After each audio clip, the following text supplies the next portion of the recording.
Hello guys, আসসালামু আলাইকুম।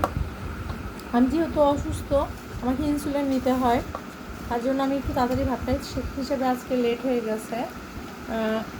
প্রায় 10:30 বেজে গেছে। আমার কিন্তু 9টার ভিতর ডাক্তার খাওয়ার করতে গেছে। তো এইখানে আমি কিছু জিনিস কাটছি যা আমার সব থেকে ফেভারিট।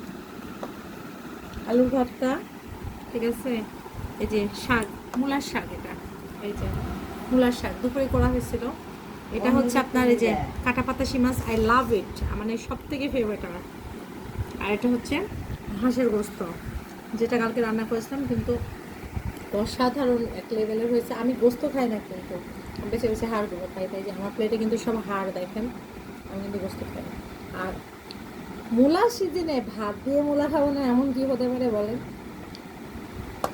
যার জন্য দেখ জাস্ট আমার বাইকগুলো কিন্তু ছোটো ছোটো, আমি তো বড়ো বড়ো দিতে পারি না। অনেক ফেসবুকে দেখেছি আপুদেরকে মুখ ভরে ভরে ভাত নেয়, তার মানে কি বলে কি কী যেন 1 কেজি নলা। আমার আসলে এত দরিয়া না ভাই, আমি পারি না। আমার অল্পই খাই, অল্পই। দেখেন আমার প্লেটের ভাত কিন্তু খুব বেশি শেষ হয় না। আমি জাস্ট অল্প একটু শাক নিয়েছিলাম রাত্রিবেলায়, যেহেতু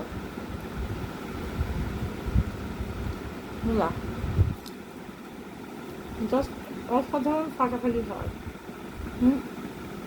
আমি এইভাবে শশাও খাইতে পারি না। আমার শশা খেলে মনে হয় কি ভাতের আর তরকারির টেস্টটা বোধহয় চলেই যায়। কিন্তু মূলা খাইতাম না। মূলা খাই আমি, ফুলকা খাই আমি ভাতের সঙ্গে, এভাবে চালিয়ে চালিয়ে, কারণ এগুলো খাওয়া শিখেছি আমার বাবার কাছ থেকে।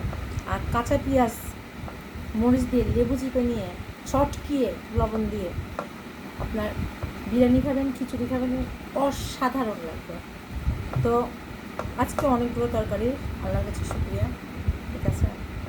আর সবই আমার ফেভারিট। মূলার শাকটাও কিন্তু যে চিংড়ি দিয়ে করেছি, আপনারা একটু এখানে ভালো করে দেখতে পারেন, এখানে কিন্তু চিংড়ি দিয়ে করেছি। আর এই ভর্তাটুকু আমার ছেলের জন্য রেখেছি, ওই রাত্রে খাবে। আর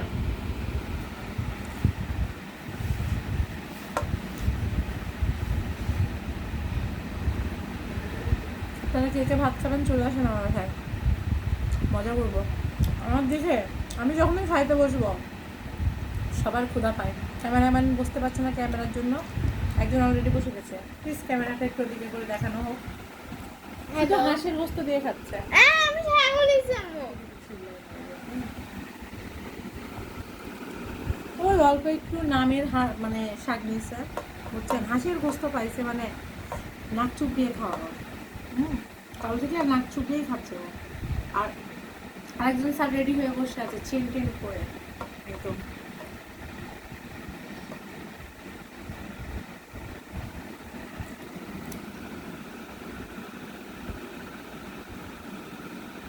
গানটার ভিতরে শান্তি হয়ে গেল। আপনারা এরকম করে খান, পছন্দ করেন, অবশ্যই আমাদের কমেন্ট বক্সে জানাবেন, ঠিক আছে। আর আপনাদের দোয়ায় আমি আস্তে আস্তে সুস্থ হয়ে উঠছি। তো সবাই দোয়া করেন যেন তাড়াতাড়ি সুস্থ হয়ে আপনাদেরকে রেগুলার ভিডিও আপলোড করতে পারি, ঠিক আছে। শীত চলে আসলো, হাঁস তো এখন খাওয়াই লাগবে। তার সঙ্গে কী হবে? সাতপুতির পিঠা, না হলে চিতই পিঠা, তাই না? আর এটা তো আমি আপনাদের সঙ্গে এর আগেও আপলোড করেছি, ওতে তাড়াতাড়ি আপলোড করবো কিন্তু আর একটা ভিডিও। আমি চাচ্ছি খালি একটু সুস্থ হই, কারণ এটাগুলো তো সব মাটির চুলায় করা লাগবে। আর মাটির চুলায় বসে থেকে করার মতো আমার এখন মানে ক্ষমতা নেই। আমার পা এখনও পুরোপুরিভাবে মানে ভালো হয় না।